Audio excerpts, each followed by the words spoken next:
let us discuss a very important adjustment of inventories, and that is goods sent on consignment.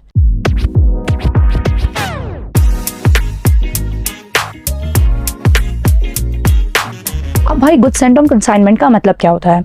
इसका simply मतलब है हमने हमारा stock किसी दूसरे बिजनेसमैन को जनरली किसी दूसरे शहर के भेजा है ताकि वो अपनी दुकान से हमारे सामान को दूसरे शहर में बिकवाने में हेल्प कर दे।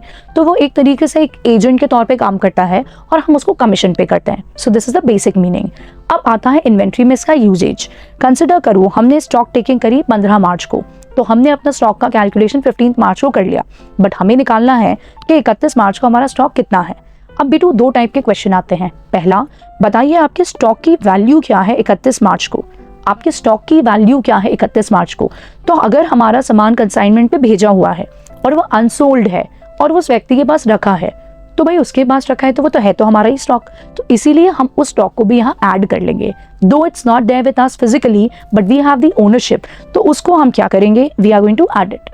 दूसरी बात आती है, अगर उन्होंने मांगा तुमसे फिजिकल स्टॉक बताइए ऑन 31 मार्च, तो समझने की बात यह है कि जो ये स्टॉक है ये तो किसी और के पास रखा है, फिजिकली तो हमारे गोडाउन में ये है ही नहीं, तो ऐसे केस में इस स्टॉक को ऐड नहीं किया जाएगा।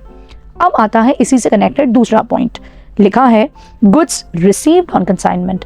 किसी और व्यक्ति ने हमें सामान भेजा है ताकि हम उसके बिहाफ पे सेल कर दें फ्रॉम आवर शॉप, तो हम तो ओनर नहीं है, so we don't have authority over his stock.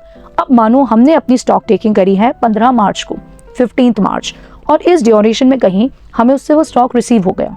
समझना, इस ड्यूरेशन में हमें उससे वो स्टॉक रिसीव हो गया और उसको हमने यहाँ 15 मार्च की काउंटिंग में ले लिया है, if we have already taken it, और यहाँ 31 मार्च को हमें निकालना है हमारा एक्चुअल स्टॉक की value. So what will we do about it? तो यहाँ पे हम उसको कर देंगे minus. And why will we subtract? Because we are not the owner. Whereas अगर उन्होंने मांगा फिजिकल स्टॉक, तो भाई फिजिकल स्टॉक मतलब गोडाउन में जितना भी ओवरऑल रखा है, अगर ये मांगा गया तो कोई इफेक्ट देने की जरूरत नहीं है। What is the reason? क्योंकि इस डेट पे उस स्टॉक को ऑलरेडी लिया जा चुका है। Whereas अगर ये स्टॉक इस डेट पे कहीं बीच में आया होता, तो आया तो हम उसको यहाँ पे लेते ही नहीं। क्यों नहीं लेते? इस स्टॉक में आया नहीं और वो हमारा वैसे भी है नहीं, तो हम नहीं लेते अगर हमें कैलकुलेट करना होता टोटल स्टॉक। और अगर फिजिकल स्टॉक कैलकुलेट करना होता और इस ड्यूरेशन में आया है, so we would have added it here. तो इसको जरा 1 से 2 बार देख लेना ताकि ये कॉन्सेप्ट एक्चुअली तुम्हें क्लियर हो जाए।